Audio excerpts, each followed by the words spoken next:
All right, we are right at 7 o'clock, so I will call our council meeting to order. Karen, can we have a roll call, please? Councilmember Husnick. Here. Councilmember Byström. Here. Councilmember Munson. Here. And Councilmember Valento. Here. And Mayor Bain. Here. I'd like to invite everyone to rise and join us for the Pledge of Allegiance. I pledge allegiance to the flag of the United States of America and to the republic for which it stands, one nation, under God, indivisible, with liberty and justice for all.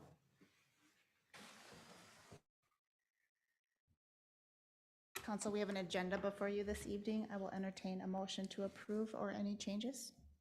I'll make a motion to approve tonight's agenda. I'll second. A motion, and we'll take a second from Councilmember Munson. All those in favor signal by saying aye. Aye. Oppose, and agenda is approved. Our next item this evening is open forum. Open forum is any interested party's opportunity to address council on any topic of your choosing. And let's see the sign up sheet here. Ishmael's your first. Good evening, Mayor All right. Baines, council members, and Mr. Casey. My name is Steve Schmaltz. I am with the Forest Lake Lake Association, and I live at 22736 Hayward Avenue North here in Forest Lake. And I'm filling in for Jerry Grepner, who's our president, who cannot be here tonight. I think he dropped you a note. I'm not interested in speaking now, but we have an interest in the discussion, item number 8, the harvester. I'm hoping that you might allow me to participate in answering any questions during that discussion, or maybe providing relevant information that could be pertinent to the harvester and the needs of the lake. So I'm really asking to be part of that discussion, I guess, in terms of answering questions and comments, if that's possible. Thank you. Excellent. We're glad you're here, and thank you for being part of that discussion. Any other open forum this evening, Karen? I do have Other- emails. Would you like me to We're read going to those? read a couple of email submissions. Go ahead. Yep, so these emails are pertaining to the Goodview Preserve development, and they were sent in this past week. The first one is from Peter Ward, resident at 6337 207th Street North. He says, "Hello, City Council and Planning Commission. Last week, I was made aware by someone in my neighborhood that the field adjacent to Sterling Oaks 2, which is located at Goodview Avenue and 207th Street North, has been sold to a developer, and they have submitted their plans to the city for developing the parcel. I am a 15-year resident, and I live in the neighborhood just to the north of the proposed development. I want to voice my opposition to any requested deviations to current zoning standards. I fully understand that it is in the developer's best interest to fit as many properties as possible into the parcel, especially considering the high house prices right now, but I would ask the board to please keep the long-term aesthetic of the city at the forefront of their decision-making. Houses that are so close together that someone can open a side window and practically touch their neighbor's house would be a permanent eyesore in our community. Thank you for your time, Peter Ward." And the second email is from resident Abby Paulson. She does not give her address. Oh, she does, sorry, I apologize. It says, "Hello, I am a current resident in the townhouse development on 207th Street North, right next to the field, and I have been reviewing the plans for the housing development and have some concerns. The proposal for the development looks very crowded and squished together, which looks horrible and isn't what the city usually follows. We are the end unit right on the property, and I think we would be affected by this. I think the city should reconsider this plan and have the builders draw up something that allows for more space or that follows the zoning requirements that are already in place. Thank you for giving me the opportunity to express my concern in this situation." Very good. Thank you, Karen. Any more submissions for open forum this evening? All right, with that, we will close open forum and bring the agenda back to council. Council, for your consideration this evening is consent agenda items 6A through 6I. I will entertain a motion or any changes. Madam Mayor, I make a motion that we approve consent agenda 6A through 6I. I'll second. There's a motion and a second. All those in favor signal by saying aye. Aye. Oppose? And consent agenda is approved. We'll move on to our regular agenda this evening. First item is 7A, which is the Lakes International Language Academy Project, the 2022 Lease Revenue Refunding Bonds Engagement Letter. Patrick, are you starting us on Yes, I'll this? start this. In front of you is a request to approve bond counsel for the Lakes International Language Academy project. The school is refinancing a set of their current bonds to take advantage of better interest rates. As you all know, we are allowed to offer conduit financing to an organization such as this. We have done that in the past, and we've reviewed the documentation that we have so far. We have no objection. Conduit financing has no impact on our bond rating or our ability to issue bonds in the future. So we will recommend that you approve the engagement letter with Taft Law Firm. And I have Julie Lundgren here who can step up and explain a little, just give you a little background on what the refinancing is going to do. Thank you, Patrick. And Julie, you're welcome to join us for comments if you'd like to make.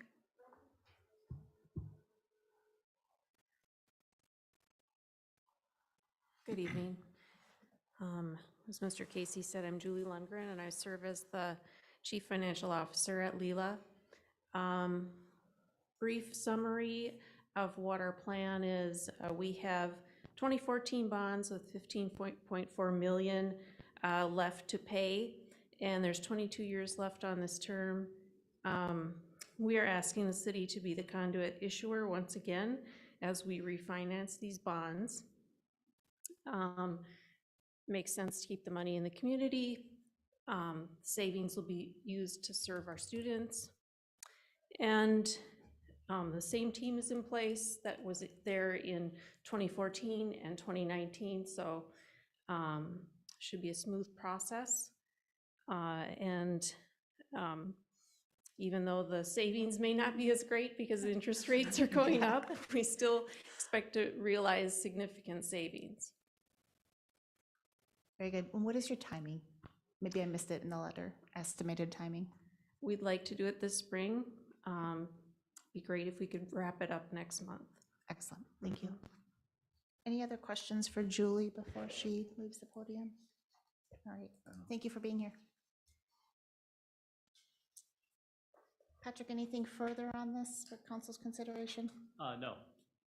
All right, council, for your consideration is the engagement letter of the change in bond council. And happy to entertain any questions or a motion if council is ready.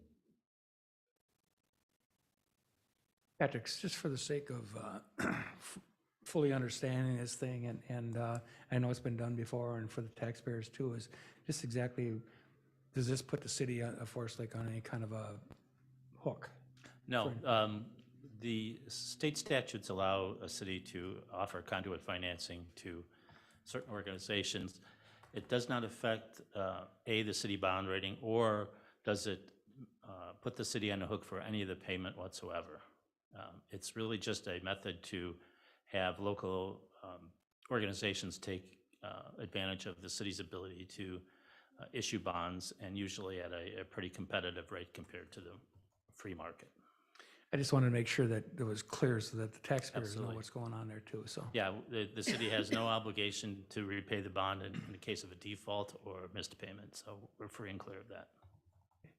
Expand on that one more step, and I have it in mind that we also receive fees for any legal counsel review that we might have to have. Is that true as well? Now, that the city there's- has a policy that they assess a fee for conduit financing, and we will do that. I don't know the fee offhand what that is, but it's in our policy that we require a fee for going through this process. As we do have a little bit of administrative overcost and review, we'll probably have Ellers or our bond counsel possibly look at this as well. So there's some small things like that, but we will charge a fee to be determined at this point. To offset those charges. Any other questions on this item? And then the ultimate refinancing comes before us for approval. Is that also on the Yes, calendar? we Just- have not, we don't have the schedule yet for the bond sale or the hearing that and the resolution that you have to pass.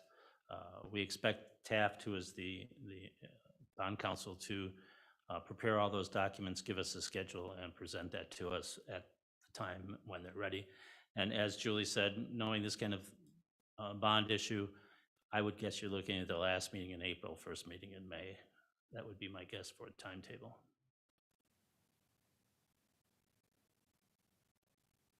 With that, I'm happy to motion that council approve the Leela 2022 lease revenue refunding bonds engagement letter. I'll second. Motion and a second. Any further discussion? Hearing none. All those in favor signal by saying aye. Aye. Aye. Oppose? Abstention? Abstain. One abstention. Motion carries. With that, we will move on to Resolution 328-2202, which is the Airport Infield Drainage Improvement Grant and Plans and Specs. Mayor, members of council, I'm here tonight to talk about the airport infield drainage improvements. This project was actually brought before the council last fall for pre-approval to apply for the grant contract with MnDOT. Historically, we've always gotten one grant agreement with MnDOT Aeronautics for any work at the airport. They have changed how they are now doing their grant projects this year. So for projects that require both engineering and construction, we now have to do 2 grants because we can't spend any money until we have an encumbrance for that funds. So now we have to do 2 grant agreements, one for the engineering and the second for the construction costs. So tonight, what you have before you is for the first grant agreement for the airfield drainage or infield drainage improvements. This is for the engineering. And that grant agreement number is 1049974.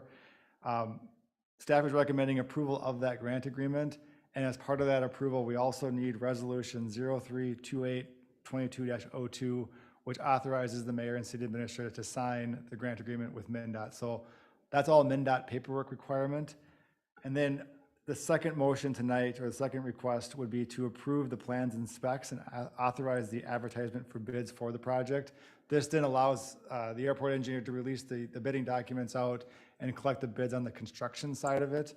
And then those will come back once those are assembled for a second construction grant. So this will come back at a future meeting for the construction grant approval. So council is aware this is funded 95% by MnDOT, 5% by local share. The airport fund is fully budgeted for this grant for 22. And this does take care of some safety needs out there at the airport. The area between the taxiway and the runway has historically, when it was redesigned, should have been dry 24 to 48 hours after a rain.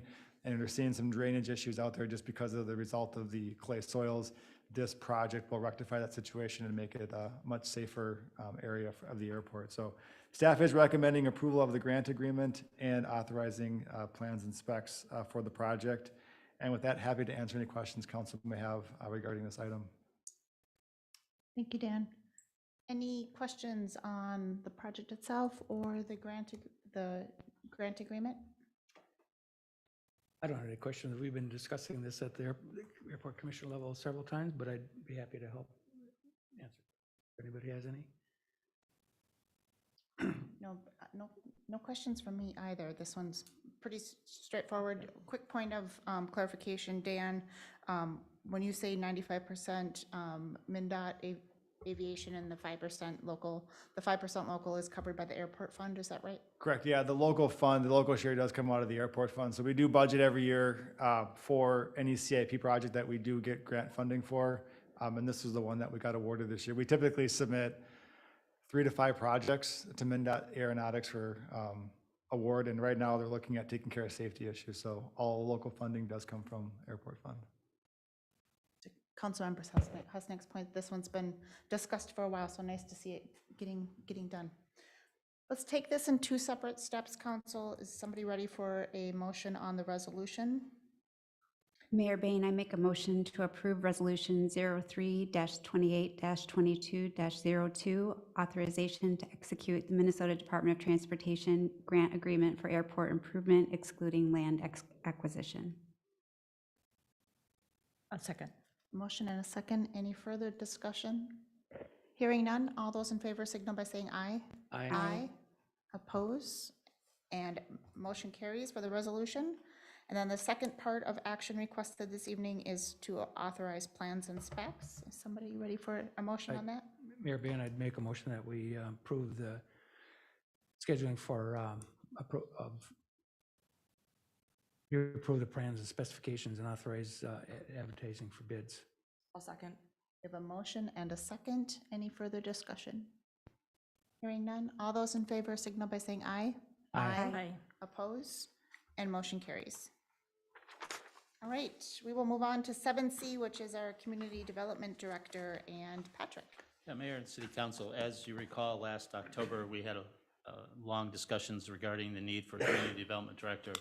In addition, the EDA recognized the need to have additional staff to support EDA.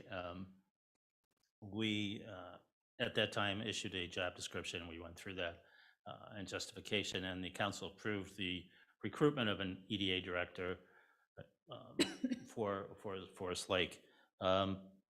With that, we advertised the first time and got a number, small number, but a number of resumes that we found not inspiring. So we re-advertised the position. This time we advertised not only through the League of Cities, but also the National American Planning Association. The result was we had about 10 resumes and applications filled out and returned to us. We did a first set of interviews with 4 candidates. There were a wide variety of candidates, 2 from the Wisconsin area, 2 from Minnesota. After that, it was clear to us, very clear to us, that the successful candidate who we're recommending was far and away above the other 3 candidates. There was no question. We had a second interview with Abby to discuss a few very specific items, specific developments to judge the ability to understand those and suggestions. She did very well with that. So I'm requesting the council approve the hiring of Abby Jo Whitman for the Community Development Director, and Abby is in the audience with her daughter. Very good. Thank you, Patrick. Council, any questions for Patrick this evening as we consider this hire?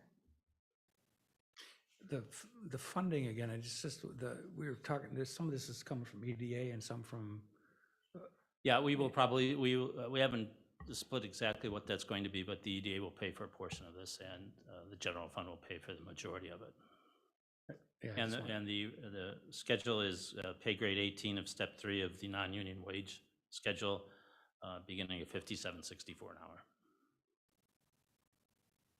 Good. Any other questions for Patrick? Position has been sought after for a while, and so I'm happy to see it being filled. And with that, I would make the motion that council approve the position for the Community Development Director, new hire of Abby Jo Whitman, as presented by Patrick. I'll second. We'll take Councilmember Byström for the second. And any further discussion on this item? Hearing none, all those in favor signal by saying aye. Aye. Oppose, and motion carries. Welcome aboard. We look forward to working with you. What's the start date? I believe it's May 2nd. Right. That concludes the action portion of tonight's agenda. We are going to move into a discussion-only portion for a workshop topic on the weed harvester. Any discussion that we have on this weed harvester will be in workshop format only. Any official action that we need to take will come forward at a future meeting. And with that, Patrick, are you starting us? I on will the start, and discussion? Dave will help me out if I screw it up too badly. This was put on for discussion more to just update the council of where we are with the weed harvester and just the relationship between the watershed district and the Lake Association. What we've been attempting to do, even prior to last year's budget, was to formalize an agreement and between all 3 of the parties on what's to be done and how that payment is going to be made. As the council knows, every time we've come, most of the time we've come before the budget process, we've been a little bit cloudy about what was happening and how it was going and who paid what and what the relationships were. The goal here is to come to a formal agreement between the 3 parties so that the transparency is there, so that everybody knows, not only the citizens, but the council, what you're paying for, what services are rendered. I think this is a necessary step in this so that everybody's clear what we're doing. That's really where we're at. And I think the weed harvester issue is still up for debate. We have been talking between all three parties about how often it should happen, when it should happen, or even if it should happen based on new lake ecology and things like that. So that's still in the works, but we're still working towards an agreement. We hope to get that before the beginning of the lake season starts. I think we're close. We just have to, Dave's been meeting with the association and the lake and the watershed district, and I think we're getting close. So that's where we're at with the weed harvester. And if Dave, you want to say anything else? Go ahead. Yeah, you pretty much summed it up. It's just, I think the agreement's pretty close. It's just the weed harvester itself is still something that needs to get hammered out. It's a lot of staff, a lot of money, and a lot of time. So it's still talking through between the three groups of what makes sense, what doesn't make sense, you know. I mean, with estimates, it's probably about, with staff, equipment, and fuel, you're talking close to $50,000 a year, and our complete budget is $150,000 between the three groups. So a third of the costs, and that's kind of the hang up of, you know, is it the right thing to do, or can that money be spent wiser somewhere else? So that's kind of, I don't think that affects the agreement per se. I mean, I think the agreement can still, the dollar amounts and the percentages and what we're gonna do can happen without that final decision, but definitely still need to work through that yet as a group to come up with consensus. Dave, can you just refresh council on, you know, some of this is shared responsibility, correct? Can you just kind of bring us back to who's responsible for what, you know, you or Steve, yes, has his hand up as well, so. And that's the big reason why we want this agreement, because it's, some money goes to here, and then some goes to that, and then you offset some money to cover a different expense. So this agreement should lay it out, so at the end of the year, the city, the watershed, and the lake association will know what was done and what each group spent in each section. Right now, it's some reimbursement, some while we're doing this, so then we won't pay you so much for that, or we're offsetting this by paying for the fuel and the harvester, or we're gonna pay for the staff time for this, so then we'll, so that's was the big mess, you know. So that agreement should hopefully, you put a pool together, say, you know, we're about 150,000, saying the city, the watershed, and the lake association will split that, say it's 40, 40, and 20 percentage wise, or something like that. And then at the end of the year, here's all the activities, and then here's a dollar amount spent, you know. So yes, maybe the city may spend $30,000 on the weed harvester, so then that gets credited back to another thing. But at the end of the day, it all equals out, and then everybody can kind of have contributed to everything. If that makes sense. It's right now, that's the cloudiness part, is nobody really knows who's spending what. Have we never had an agreement? We've never had an agreement in the past between the three entities, or how has this changing from where we've been? So in the past, maybe like 2-3 years ago, what would happen is Clear Lake would, you know, usually make a request in the spring or the fall for X amount of dollars for weed treatment or boarding inspection. So we dedicate that money to them out of that budget. And then we would operate the weed harvester for the year, and then whatever that total amount came to, we basically just charge back labor. And then the remaining, we'd get a request from Comfort Lake, Forest Lake, basically in an invoice saying we spent X amount of dollars on curly leaf, we spent this much on boat inspections, we spent this much on Eurasian.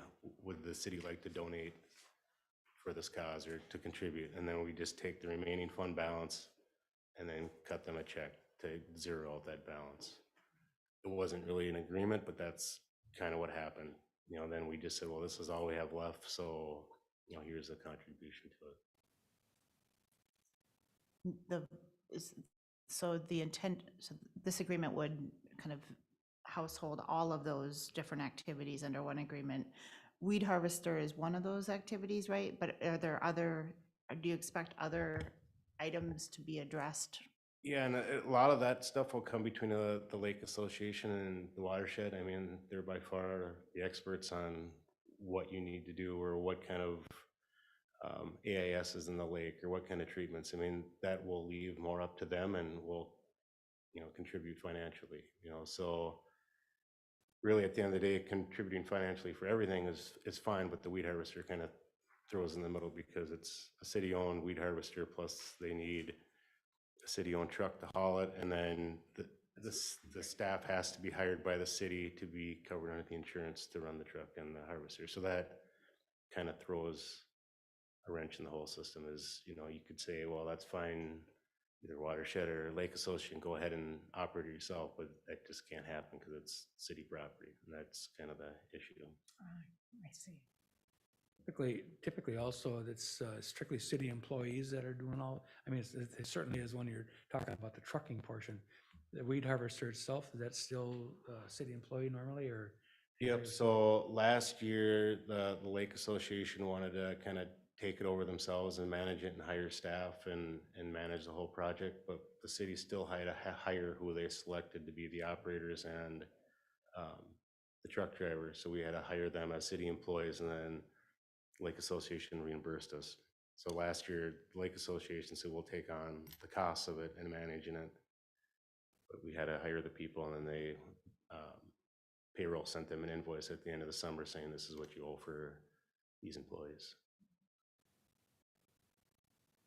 So beyond kind of the movement and discussions that need to happen on having three parties come to the table and agree on a new agreement, do you want to talk through kind of some of the discussion points around weed harvester? And I guess this is timely as it's a topic of conversation, and as we're kind of going into an agreement, are there some thoughts around kind of weed harvester background information would be good for council to have?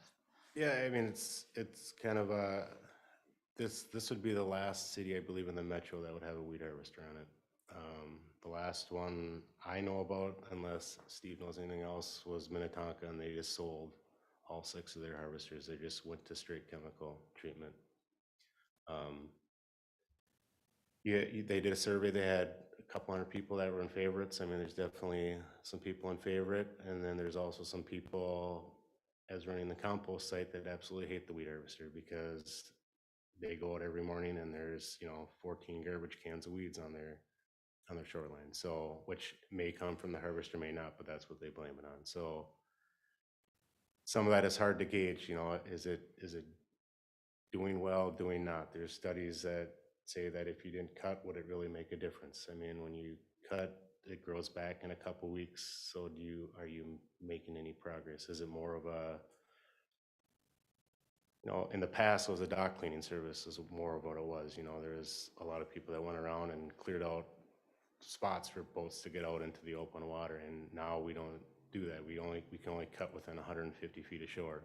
So that service has changed, or that what we use it for is more of just cutting in certain areas, and we have to stay away from AIS. So there's a lot of areas, if it's Eurasian water milfoil or Korea leaf, we have to, so that all has to get plotted every year to make sure we don't get into those areas and start spreading the weeds around. So I know, I believe the watershed said if we cut with the numbers that we show for yardage, we cut 0.1% of all the weeds in the lake in a year. So it's a lot of money to spend for that. So is it more of the harvester drives by, you figure it's doing something, or is it really doing something? And I don't use the lake, and I'm not out there, and some will say it's super beneficial and some will say it's a waste of time. So that's the whole issue with this whole thing, is it's hard to, and there's been a suggestion of why not just not cut for a year and then see what happens. Is it you get more complaints, less complaints? Do people see a difference? Do they not see a difference? That's an argument as well. But then, you get afraid, or people get afraid that, well, if you cut, then you're never going to start up again. So great arguments on both sides, and that's it kind of got us off topic on the agreement as we were talking as a group, because I think the agreement is a great agreement, but the harvester is just it's a one-off that's a difficult decision. So Is, and Steve, you, come on up, but I don't mean to exclude you from the conversation, I so. have something that might be helpful. Yeah, please. We just got our last few grants that we won, so we've been able to put together what's actually gonna happen next year from a cost aspect, so that you can see how it works. I thought that might be of interest to the board to see that. Helpful, yeah. So I can pass, Dan, do you have that on your screen? It'll be up on their screen in just a second. Okay, I can pass out a couple of copies here too. Thanks.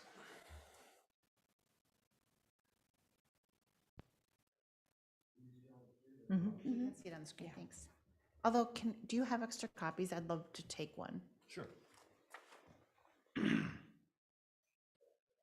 Excellent, thank you. You might have multiples. Do you have multiple copies there?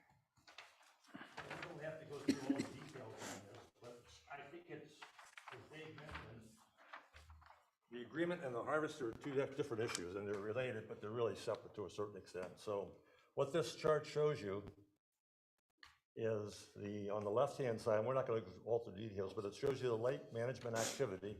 And Myra, as you mentioned before, that there's a number of things that have to be done on the lake, and that's what's listed there.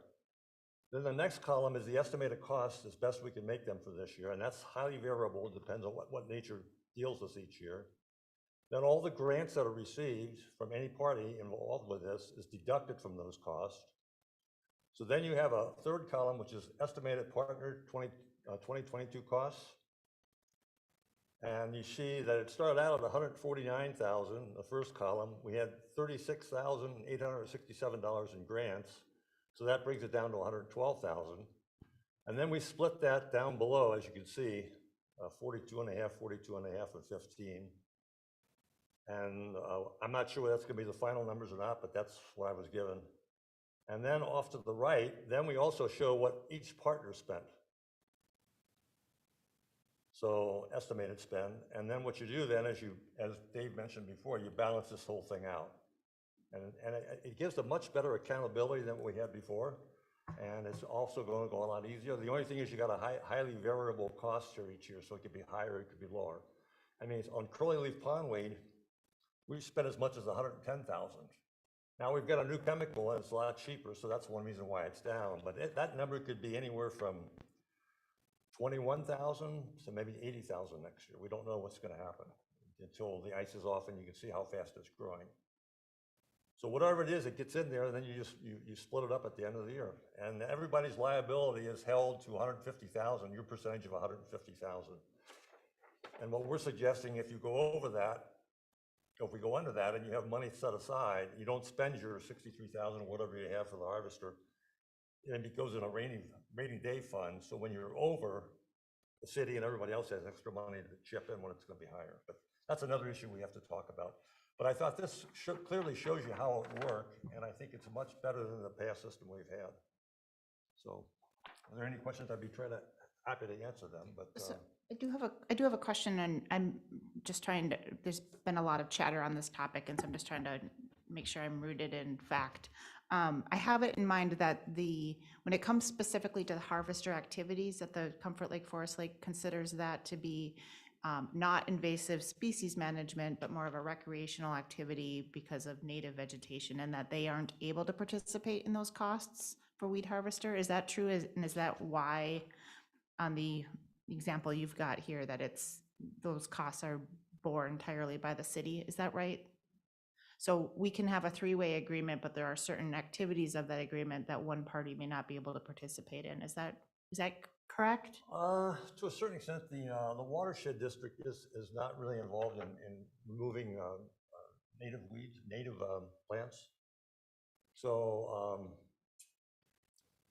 maybe we've done a small percentage here and there, maybe for a certain reason, but Okay. not an active program like this. So that cost would be actually, well, whoever expends the money on it is the one that would have the cost, and then it would be Right. split among the other two parties if it goes over. But this is necessary, I think, to a certain extent, because, and what we have to do is we have to come up with a plan. The homeowner is going to be responsible for clearing a path from their dock out to 150 feet to public waters. And then what we're suggesting we do is we're not giving the whole lake a haircut, much like you do with your park mowing. We're not doing that. we're picking up the dead branches and the trees that fall down in the park and the stuff like that, that occurs when you have selected nuisance native weeds in certain part of the lake. Some of your bays, you can't get into them during certain years. The third launch on Lake 3, DNR, when that's growing heavy in that bay, it's hard for people to get their boat out to deep water. So if you can cut a path or 15-foot path in there, it helps. You don't have to cut the whole bay. We don't want to do that because these are native plants and you don't want to destroy them. Just like you control AIS, you want the AIS to take over the native plants, so that's why you get rid of them. So there are needs for this in certain areas, but I think it can be better managed. And if we have it with one person, with one crew doing it on a regular basis, and we determine where it should be cut, and it's going to change from year to year depending on what happens with the growth of the vegetation, I think we can have a more efficient and effective program. It is a big job. I'll agree with David. I mean, Jerry did this last year, and it was a full-time job for him. So it was tough. Does that answer your question? That does answer my question, yes. And so it sounds like from a Lake Association perspective, you would very much be advocating that we continue the harvester. We would like to get out of the harvesting business, but I think maybe we try it in a more sophisticated way with better planning and see how it works for a year or so and then see what happens. But there's no doubt that we've had like 6 years ago in the fall, when you have a certain type of weather, you'll get these big weed bogs that actually blow into shore. And I've seen them that one year, a football field long and 200 feet wide. And there's no way people could even get their boats off the lake because they couldn't get through that. So we had the harvester not cut that, but just pick all that up and clear it out so people could get their boats out for the winter. When you have a situation like that, you got to be able to respond.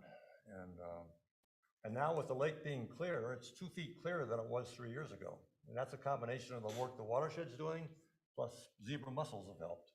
So now our weed line is down probably around 8 or 9 feet as opposed to 6. So now we've got more vegetation, growing thicker because the water's clear, and growing deeper.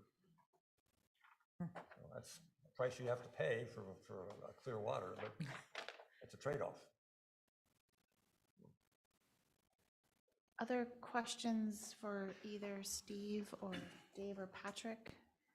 Just a comment. Go ahead. Go ahead. I'm not sure anybody can answer this question, but I'd be curious to know other communities that have given up this program, have they just replaced it with chemical treatment and had as much, if not more, success, right, in keeping the lake free of weeds?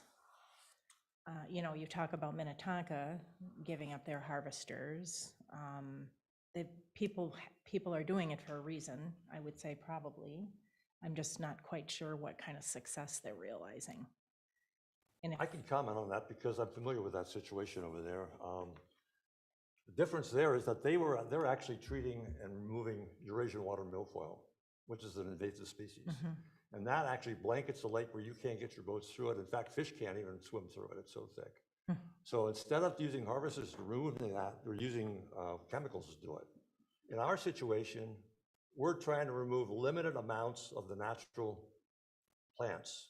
And the DNR will not approve killing natural plants with chemicals. So that's not an option we have. We can do it for AIS, but you cannot do it for native species. Unless, of course, within 150 feet of shoreline, the shoreline owner can cut a path 15 feet wide or cut a swimming area 50 by 50 on their property. And the DNR will approve that with a certified contractor that applies the Aquacide to kill the natural plants in many cases then. But only a limited amount. They're very tight on that restriction. So, in fact, we're restricted on how much we can actually kill of AIS. It's got to be less than 15% of the littoral area, which means it can be up to maybe 180 acres, if I recall correctly.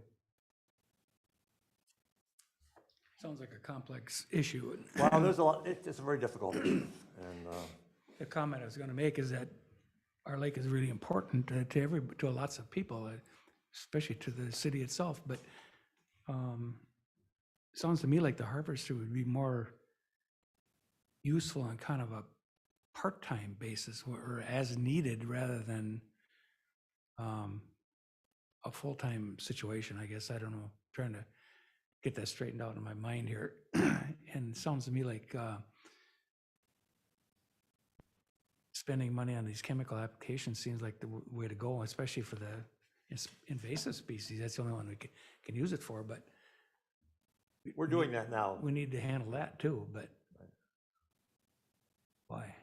That was brought up in one of our meetings with the watershed and the Lake Association of, what if you scaled it back? I think actually the watershed brought it up and said, what if you, went and cut landing 3 and cut in between the channels and then cut all the places like Steve said where you couldn't get into bays. If you had those selected areas more for navigation, and that was a service you provided to get people onto the lake if you found those areas. And then he said, maybe it's you're out there once a week or twice a week or once every 2 weeks, depending on how that weed growth is. That was thrown out there as an option that maybe that's your win-win, is you still let the boats navigate around, you cut back your cutting, but then you're kind of doing some of the same. This big weed ball that Steve was talking about, I mean, how else would you handle it? No, that's only occurred like 6 years ago, but it can Well, I occur mean, in it's- any fall. You never know when it's gonna happen. Yeah, it's certainly a happened before. possibility. I suppose it depends on weather and water depth and drought and all the other things that go with it. And I guess that's where I was going, although I didn't articulate it very well, is a more targeted approach, Right. better than just sort of this blanket, let's go here today and here tomorrow, really kind of map it out and have a more targeted approach. That's what we have to try. And the big issue has been in the past that many of the shoreline owners feel that this is their own personal service. Yeah. And we're supposed to come up and cut to their dock. We should not do that. We get clear communication, it's their responsibility to get that path out. And then maybe we cut a path along the shoreline parallel to it with a couple ribs going out to deep water, like a little road. And you maintain that for that area for that year. The next year, it might be on the other side of the lake. You don't know. It depends how the weeds grow. But I think Dave's right. We've got to have a more targeted approach to this whole thing. We're just not out there cutting lawn every afternoon. That's just a waste of time. Exactly what's happening, Dave. I mean, are you getting together with these folks to try to get this all hammered out? Well, and I think that's what did work better last year is when the Lake Association managed it. And, maybe the operator part is whatever, but we're not out on the lake. Jerry is out on the lake and his members around the lake, they know where the weeds are high. When we would cut, we would just follow zones, like we had our approved permit from the DNR and we just go to zone 1, zone 2 and just cut around the lake with just no in sequence. I think Jerry did a better job of that last year because he was out there and he knew, okay, why don't you send the harvester over here to cut? The problem is he kind of kindly turned back that job because it was a lot of work, and and that's kind of the issue now is they're the main proponent for it, but they don't want to really manage it, and we're going to pay for all of it. So the issue. Well, there's as got to be well. some coordination between you folks and the truck with the trucking and the reed harvester and everything else too. So how much leeway does there have to be, And I don't know, I mean, the question too is it, it's always been a city service, but is it really a city service? Just back in the old days, people used to plow people's driveways as they were doing the main roads, and you just quit doing that at a point in time because they realized that wasn't a function of the city, is Well, I think cutting we still- weeds a function of the city, or is it a function of the watershed, or is it a function of the Lake Association? I don't know.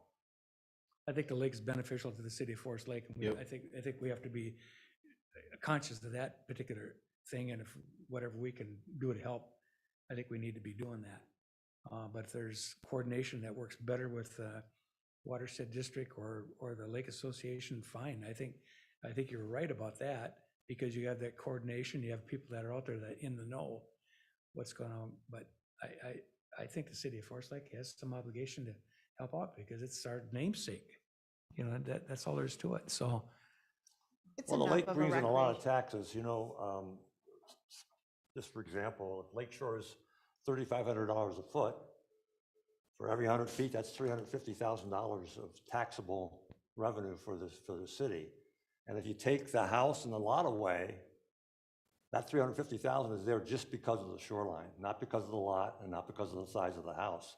So now you multiply that times the number of miles that we've got around the shoreline, and you take that against your levy, and you know how much bring that in. In 2010, it was over $800,000.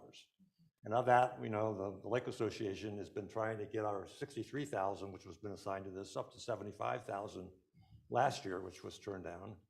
And so, you know, that's a pretty small amount of what's totally raised that's being put back into the lake. But we're just happy to get that though, too, so.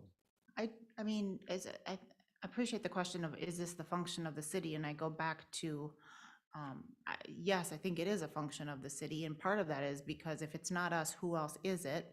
Now, I think we should always continue to challenge, is it effective and is it the best approach? Let's keep that on the table. But to the extent that we do think it is effective and it is the best approach, if the watershed district, if it is, you know, if they're not able to provide it or can't provide it, I can appreciate that the Lake Association isn't able to do it entirely on their own. And I think that's part of where the city should be a partner to that. And so I you know, strongly support our participation in the agreement and think that, you know, we need to have a strong seat at that table, because it's going to take all of us. I appreciate the, you know, the Lake Association and the homeowners that are on the lake have skin in the game, and the watershed district has skin in the game, and I think the city needs to continue. And, you know, I think in absence of a strong reason why the harvester is not effective, I'd like to see it continue for this next year. But, you know, information changes and treatment, you know, philosophies change and what's available changes. And so I think we have to kind of keep evaluating how does the harvester fit within the overall plan. And then I know this coming to a three-way agreement is really challenging. But I appreciate that we're getting to this spot, because you can even just see on the, you know, the spreadsheet, there's a lot of complexity here and a lot of activity, and to have the transparency of who's doing what, I think is a good outcome that's worth some of the pain and kind of just what it takes to negotiate a three-way agreement. Well, I think it's a much better organized and it's a much more responsible way to track our money. So I think that's what everybody was trying to get at. Correct. And we certainly support that. Yeah. Okay, thank you. So I know there's some additional conversation certainly to be had to bring this to a close. I think I wanted to get this on the agenda to, you know, kind of provide council with some insight into directionally where this is headed, and to see if there's any other points that wanted to be made or things you'd like to see included. But for now, I think this conversation has been good. Any other questions or topics we would like to cover on this particular item? Dave, Patrick, do you have what you need to kind of keep moving the discussion ahead?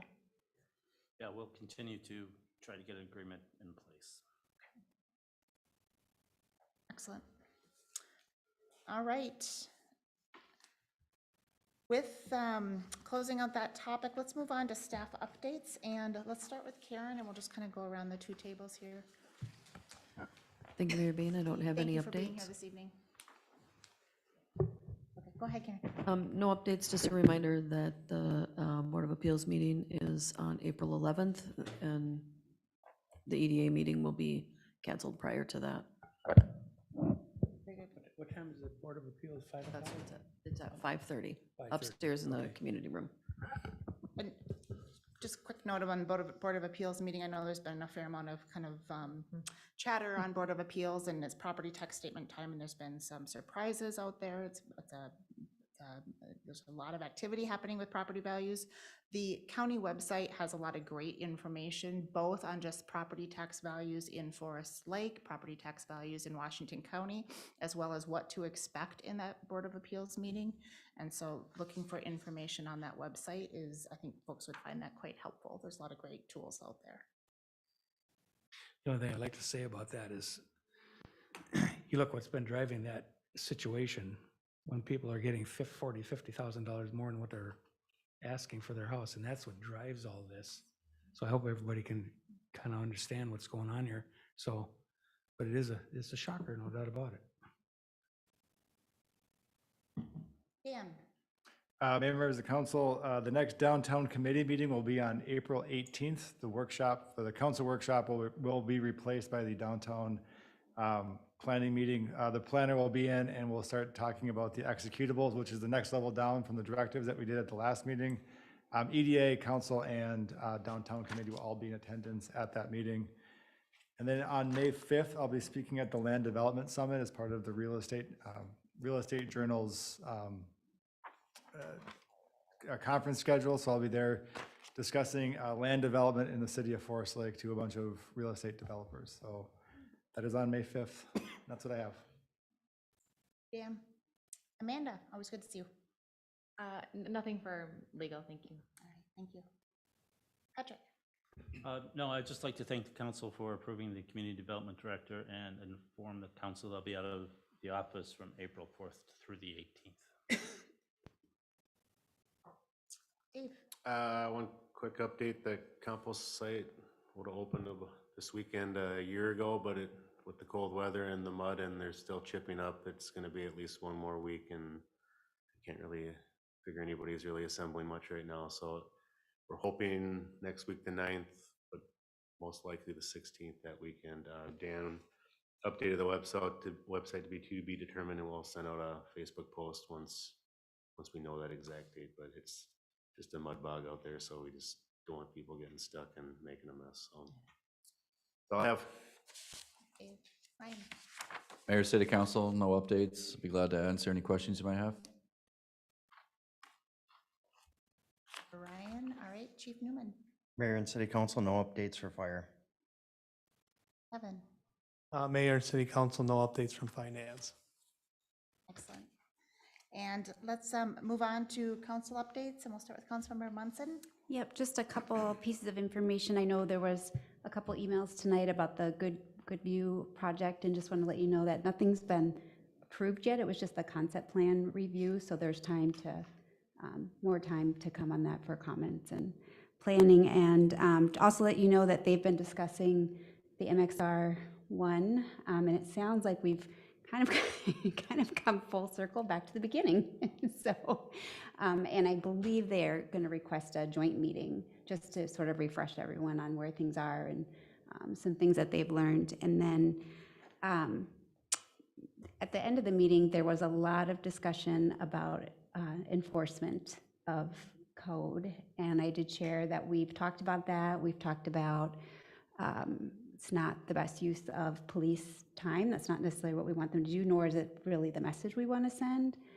And then that, you know, if that's something that folks feel very strongly about, then we need to find a way to pay for that, because that's not something that we've been able to do. And I think there was some frustration, but, you know, at the time I didn't think to say this during the meeting, but we've been taking care of everything that's been kicked down. The can's been kicked down the road. And so there's only so much we've been able to do every year with what we've had. And that's the one thing that unfortunately keeps dropping, because there's other things that we need. So there could be some more information from them around that. Councilmember Byström? I attended the Parks, Trails, and Lakes Commission meeting last week. They also reviewed the Good View Preserve Concept Plan and the Birchwood Estates preliminary plat in the context of parkland dedication. There's some exciting possibilities there with a contiguous park between the two development pieces. So, you know, what would normally be in the 3-acre range will be in the 6-acre range, and opens the door to some kind of really cool possibilities. And many of the commission members were excited about that. Approved the agreement with the Forest Lake YMCA for their park play days again. So those are coming back this year, always popular at Belts Park. The Minnesota DNR grant application should be completed this week. I know Jamie had a full week this week, it sounded like.